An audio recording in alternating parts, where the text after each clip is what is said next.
Mic check, mic check, mic check. Good morning, good afternoon, whatever time of day you're tuning into this.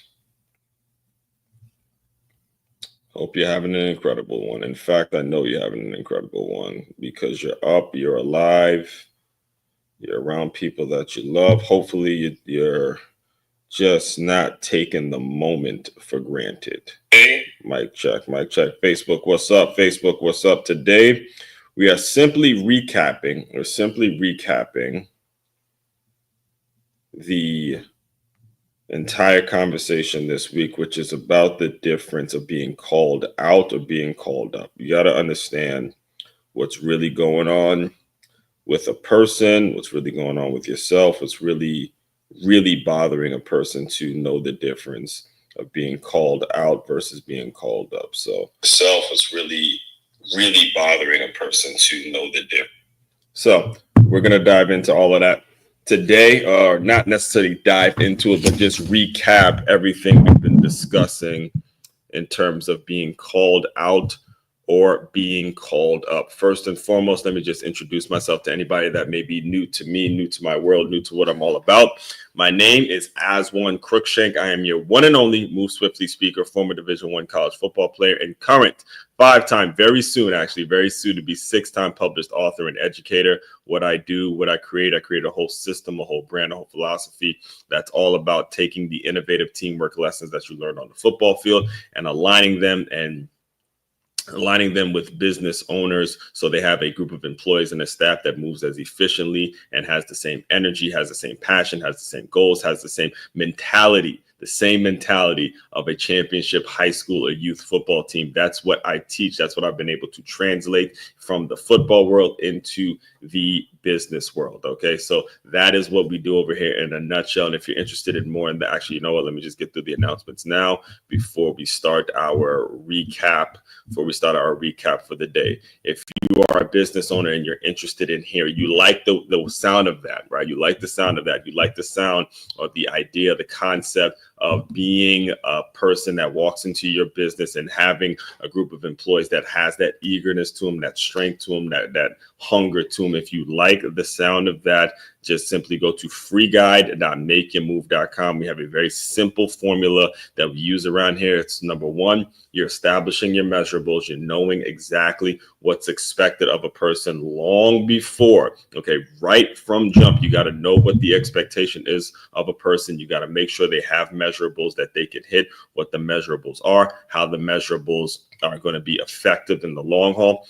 And then you got to establish a professional distance. Again, establishing measurables, having a professional distance, that will lead, and only that is going to lead to a productive environment. Make sure you have those things. Simply go to freeguide.makeyourmove.com, make sure you get in contact with me, and I will send over a free guide so we can start the process. However, this will not solve the problem, all right? It's going to just kind of put a Band-Aid on it. What we want to do is solve the problem from the inside out, and for you to do that, you need to actually hire someone. You need to bring someone like myself in to speak so we can really diagnose what the issues are and implement a system that's going to make it so the problem gets solved so you don't have the issue of turnover, all right? So if you're interested in moving more forward with that, then simply go to makeyourmove.com. You can book me to speak right there. You can look through all of the information I have out there. There's a ton of information out there on me.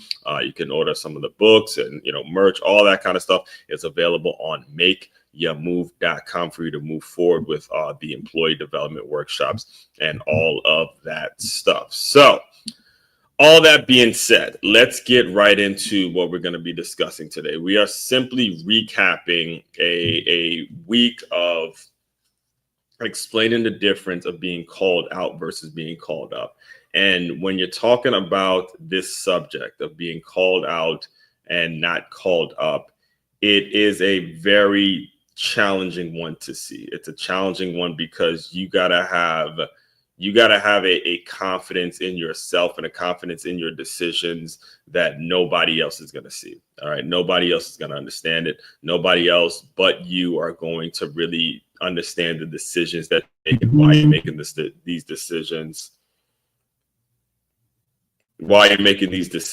because I'm just laughing at this text message.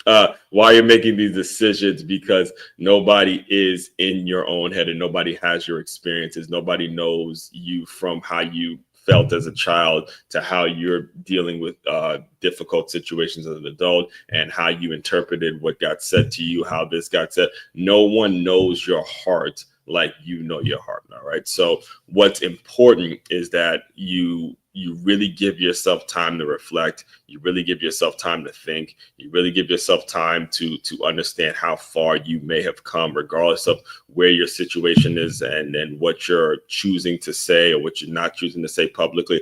All that stuff goes into consideration when you're in the process of being called out or called up, because in many ways they're going to be sounding the same thing on a surface level. But if you really take a deeper dive, take a step back in terms of what it is a person's actually saying to you, it's coming from a point of view they have and a point of view you have, and it's almost inevitable that they're always going to clash. All right, so let's go back to Monday. Let's go back to Monday's article where I spoke about, are you being called out or are you being called up? And I referenced the way I found out. Let me hold on. Just realized it's not on the screen.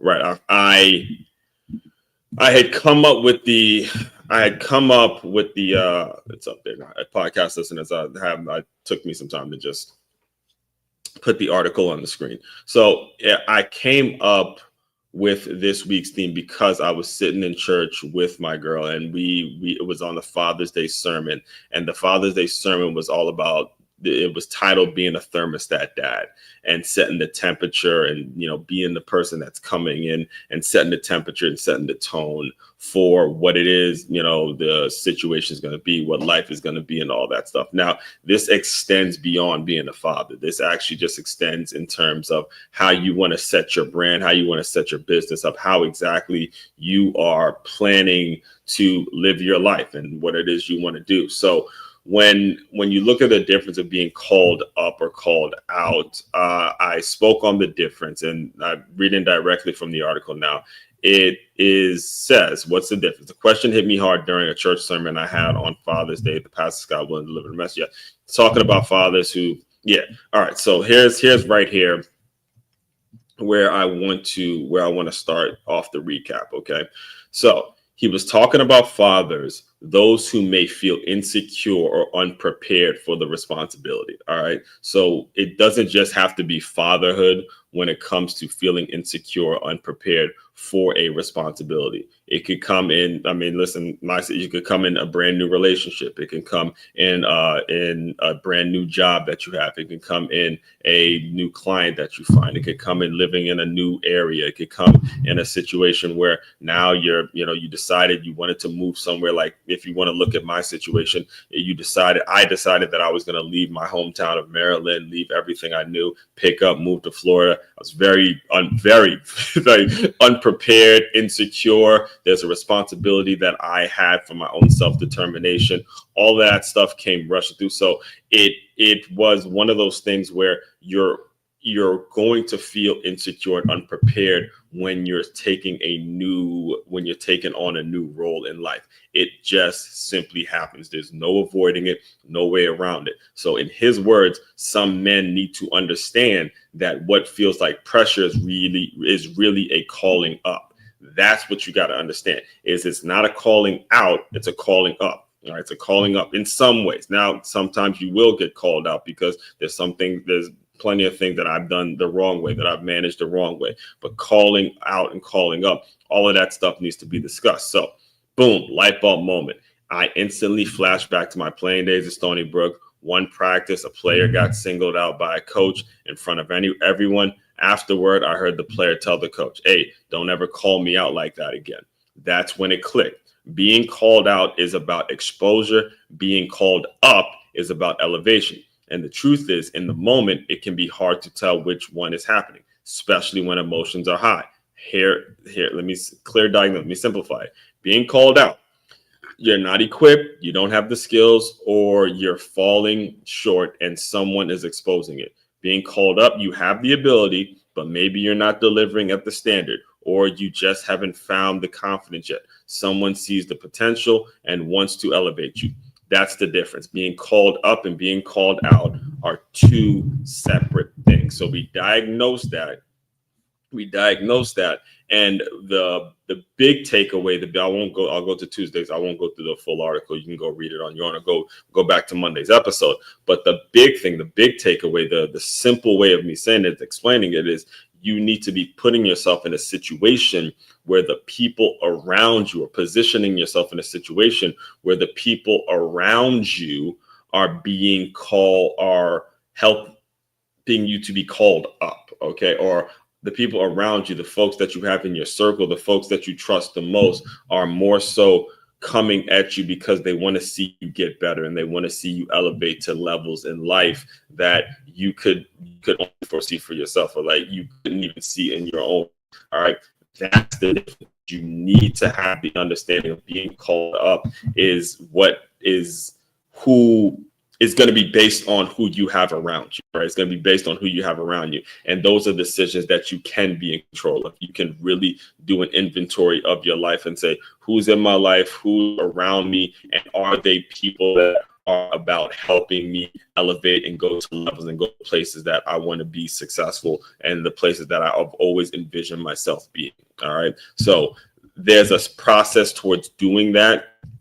And that's where we went when it came to Top 5 Tuesday. So Top 5 Tuesday is the top 5 ways to know you're being called up. And there's a difference in it, because you will know. All right. You'll know when you're being called up. You'll know the people around you. They'll be clear around you when it comes to them simply calling up, because they will give you no credit. They will absolutely only pay attention to the negative things. They will never, ever, ever, ever have the decency of, I won't even use the word compliment. They won't have the decency of even acknowledging the work that you do that is beneficial to an entire environment. All right. I'll give you an example here. I'm one of the two people at this school now. For those of you who don't know, I teach. I'm one of the 2 people at the school that drives the buses. And, when you drive a bus, when it comes to a school K through, what doesn't really matter what the age group of it is. When you have children on a bus and you're traveling with children on a bus, you're taking a huge risk, because you're taking them off campus and you're dropping them somewhere. There's a lot of logistical work that goes on, but I'm one of the few people that actually do it. And the normal day, typical day, especially the person who's responsible for the bus, the typical day where nothing goes wrong, I don't hear from that person. Like, as long as everything is fine, I don't hear from this person at all. Now, let's say that something happened. Let's say it needs gas. Let's say there's a situation. Actually, there was a situation a couple months ago, where accidentally there was a windshield that I hit on a car, something like that. Then that person is going to say this and say that to me. Or there was a situation when we first started doing it where I decided that I was going to just drive the bus in the morning. The other person wasn't going to do it because there was some obligation yet, and we didn't check with him or whatever it was. Whenever something goes wrong, then you hear from the person. All right. But you're never going to hear it much from the people who are quote unquote responsible when things are just simply going right on the typical day. That's what I mean when you got to remove folks like that who simply want to spend their time calling you out, versus, hey, people who see what you're all about, see the consistency, see what you're trying to do with your life, and then they decide to call you up. All right, that is what our goal is when it comes to how we operate and how we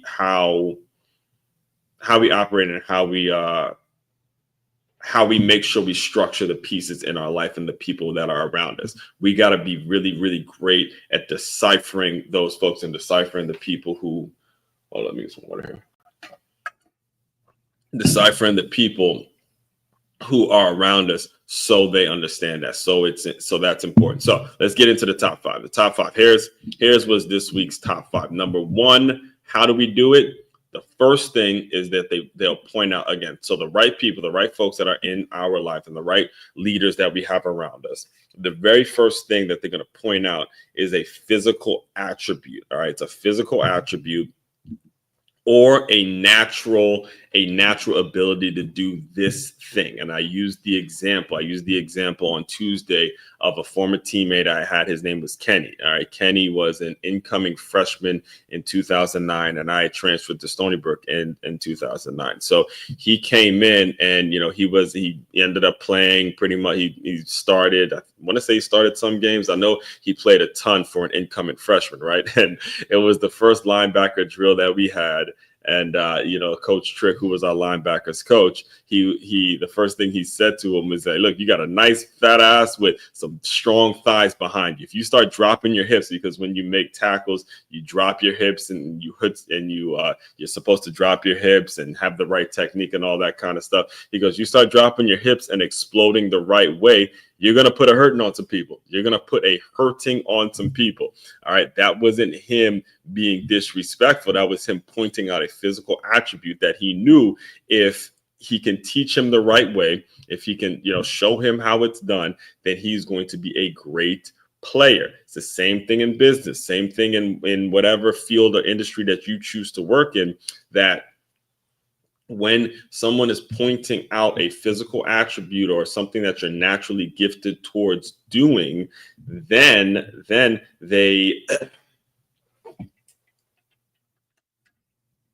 there's a sense that you're in the right situation, because now that you're being called up to do something great. You're being called up and you're in the right situation. So his body type and what he was about and all the attributes that he has, that would have made him a great linebacker. Same thing in business. Somebody may have a natural ability with numbers, or may have the gift of gab, may have something that they are natural. And we all have it. All right. It's up to you to find it, but they have something that they have a natural gift towards doing, a natural inkling, a natural thing that they love doing, that makes them suitable for a certain job. And that person, whoever the leader is pointing it out. So that leads to number 2 and number 3. Actually, 2, 3, and 4 go in one swoop, one like initial swoop in it, that the encouragement that you receive from this person won't be demeaning. All right. It'll be constructive, even though it may sound demeaning to some outsider looking in. The encouragement from these people it's going to be very constructive. All right. So if you look at the example of Kenny, if he had big hips and a fat ass and all that, he says, if you explode your hips and you put a hurting on some people, you're going to play, right? You see how the encouragement was more so about, hey, we're going to get you on the field. We're going to get you on the field, and then you're going to be making a lot of plays as a incoming freshman if we can teach you how to lean into those strengths and really, move in the right way. So that encouragement was constructive. Next thing is there's an internal motivation that starts to kick in, because you have the talent, you have the ability. It's just a matter of figuring out how I can take advantage of this talent and this ability. Is an internal thing that shows up when you realize you're naturally gifted at something, and then you feel that sense of urgency. There's a sense of urgency that starts happening when you have the ability, you have the talent, you have the support. There's a sense of urgency that kicks in terms of what it is you're going to be doing. And then number 5, the big thing is the competition, guys. The competition. When you start realizing there's a sense of urgency, you have the ability, you have all of that going in your direction. Now competition starts coming in, because now you got to compete. You got to use all of your abilities, use all of your tools, use all of the things that you have seen from 1 through 4, the pointing out of a physical attribute, the internal motivation, now the sense of urgency, now what was the other one? Pointing out the encouragement. The encouragement that's not being necessarily being demeaning, but more so constructive. Now you're going to face people that are just as talented, have the ability, same ability as you have. And now you have to focus on, hey, I got to get better every day. Once all 5 of those things are understood, then you will be all right. In fact, I use the example. I'll just read it directly for my podcast listeners. So number 5, competition forces you to rise. I'll end with one more story from my Stony Brook days. In my second season, I was moved to offense, playing fullback and sitting in the tight end room. There were 3 main tight ends competing for reps. 2 of them were prototypes, tall, athletic, soft hands, but the third guy, he was shorter, not flashy, but he was strong and an elite run blocker. We were a running team. The coach pulled the 2 tall players aside and said, Fenn's going to beat you out.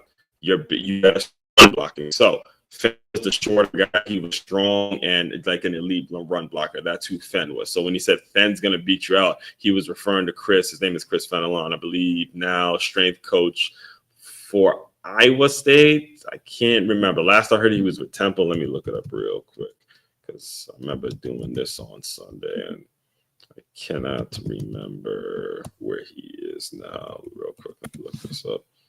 Bowling Green, yeah, he's a strength coach. He's a strength coach for Bowling Green, the head football strength coach, in fact, for Bowling Green University. Yeah, just got named just this past year, so it'll be his first season there. And anyway, he was talking about, shout out to Chris, shout out to Fenn. I got to get you on the show too, by the way, bro, if you're listening.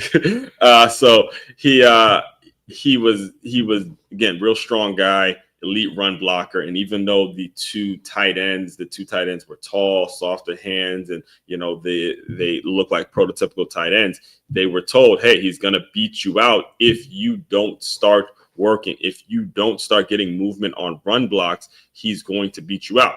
Then the very next day in our run blocking drill, called, for reading directly from the article now, podcast listeners, in the very next day in our run blocking drill called frontage, the coach shouted, don't watch someone get better than you. Let's go. Being called up, not because you're failing, but because someone else is raising the bar. Don't sit back and watch someone get better than you. That is what's happening, okay? Do not sit back and watch a person get better than you. Don't do it. It is not okay.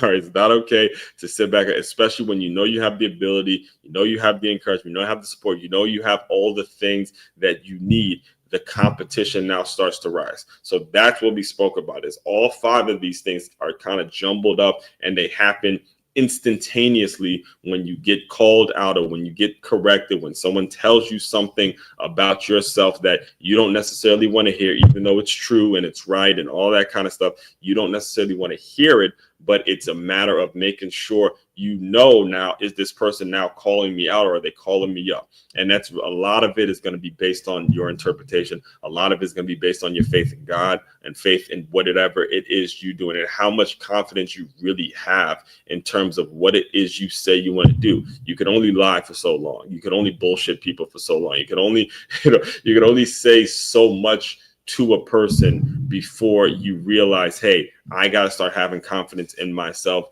to do the things that I say I want to do. I say it all the time on this show. You guys have heard me say it over and over, and I'll repeat it as often as I can, is at some point, you got to be responsible for your own self-determination, your own self-determination. All right. It's called self-determination, and you got to be responsible for it. No one else is going to take responsibility for you. Everybody else, like I said at the beginning, has their own situations and has lived through whatever it is that they've lived through. And when you all clash, you got to understand that the clashing is not personal. It's not a personal clash. It's not a personal, I'm going to call this person out because this person did this and I don't like. It's never a personal thing. It's all about, there's my point of view, there's your point of view. You have to understand everybody's point of view, respect it, and then move forward with however the fuck it is you're going to move forward. That is what has to happen. All right. That's what has to happen. And that happens every single day, constantly. You're never going to run into a situation in which everything is just going to move in a smooth line. No, it's going to be bumpy. It's going to be ups. It's going to be downs. It's going to be ups. It's going to be downs. It's going to be highs. It's going to be lows. But you got to maintain whatever it is you want to be doing in terms of your long-term plans. All right. In terms of what you plan on moving forward with. Do not ever let that the person who is criticizing you or saying this and saying that about you, do not ever let it get to the point where you're losing a sense of yourself and you're losing control of the things that you had planned previously. All right. So that was the top 5 ways to understand it, because there's a processing mechanism that comes with, hey, am I being called up or am I being called out? Am I being called up or am I being called out? Those 5 move like they move like clockwork. Right? It happens like clockwork because you just don't know what someone else is thinking and how they're going to operate. All right. So that's what we talked about on Tuesday. As far as Wednesday, we broke down Wintrepreneur Wednesday by documenting yours truly. You know, went back to some of my days as a Miami Dolphin Foundation seller. All right? And the goal for me back speaking of my college days, back when I was in college, was to work for a pro sports team, to build a career with a pro sports team before I turned 30. And I got the opportunity. I was approaching my 28th birthday.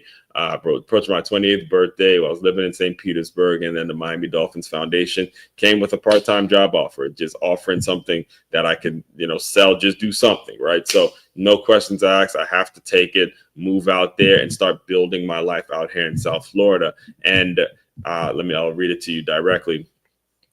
I'll pass. You guys know what a Wintrepreneur is. If you have not subscribe to my Medium channel, just go to medium.com at Move Swiftly 44. Articles are coming out there at the very least 3 days a week. But as football season comes along, we'll start, doing more of this kind of stuff. I'm getting control. In fact, I just wrote the article for next week. And, the last Monday of every month, I'm always calling myself out and giving myself my monthly goals and seeing how I did on the previous month and all that. So I just finished doing that before I started recording. And, to think about how far this system has come and how much I've done, it is one of those things whenever I'm thinking about, the Dolphins gig and how that panned out and what I'm able to do now. It is rewarding, but it's also like, man, there's so much more. I could have dreamed to do so much more, and that's why I'm always really, really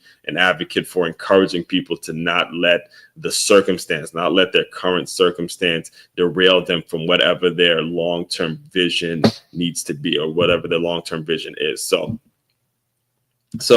as I close you out, I'm going to just kind of recap what I talked about yesterday. I'm going to read it directly now. What does it mean to attach a number to your name? All right. So after graduating from Stony Brook University, I had one simple goal: work in professional sports before the age of 30. All right. Coaching, scouting, sales, I didn't care. I just wanted it. At the same time, I was thinking about my ideal life partner. At the time, I envisioned marrying a Miami Heat dancer.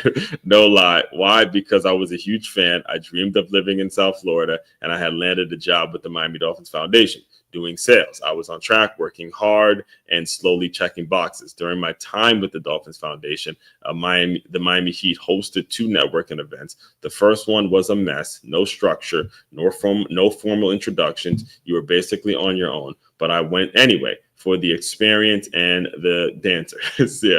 That night, I did meet a Heat executive. We spoke. He said to email him, and I followed up. No response. It happened. So second networking event, night and day. The Heat organization clearly got the feedback. There were intros, clear structure, and better opportunities to connect. That same executive, the one who never replied, got on the mic, and what he said stuck with me forever. He said, "You want a job in sports? Then I want to see the number attached to your name."